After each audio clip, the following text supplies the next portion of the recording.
Low BP రావడానికి పరిష్కారం ఏంటి అంటే, ఉప్పు ఎక్కువగా తీసుకోవటం, ఉప్పు నీళ్ళు కలుపుకొని తాగటం. ఇది మీరు కూడా చేస్తున్నారా? ఈ పొరపాటు అస్సలు చేయకండి.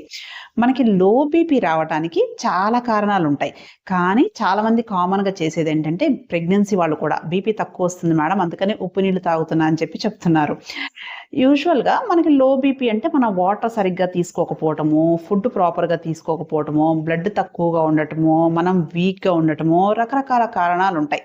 అంతే తప్ప లో బీపీని మీరు ఉప్పెక్కువ తీసుకొని సరిచేయకండి. దానివల్ల ప్రెగ్నెన్సీలో బీపీలు పెరగటం, కాళ్ళవాపులు అలాంటి ప్రాబ్లమ్స్ వచ్చే ఛాన్స్ ఉంటది. సో, ప్రెగ్నెన్సీ వాళ్ళైనా, నార్మల్ వాళ్ళైనా లో బీపీకి ఉప్పు తీసుకోవటం పరిష్కారం కాదు. అండ్ నార్మల్ పీపుల్‌తో పోలిస్తే ప్రెగ్నెన్సీ వాళ్ళకి బీపీ ఎప్పుడైనా కొంచెం తక్కువగానే ఉంటదనమాట. అది నార్మల్ ప్రెగ్నెన్సీ చేంజెస్‌లో భాగమే. కాబట్టి బీపీ తగ్గిందని ఉప్పు తీసుకోకండి. ఓకేనా? Thank you.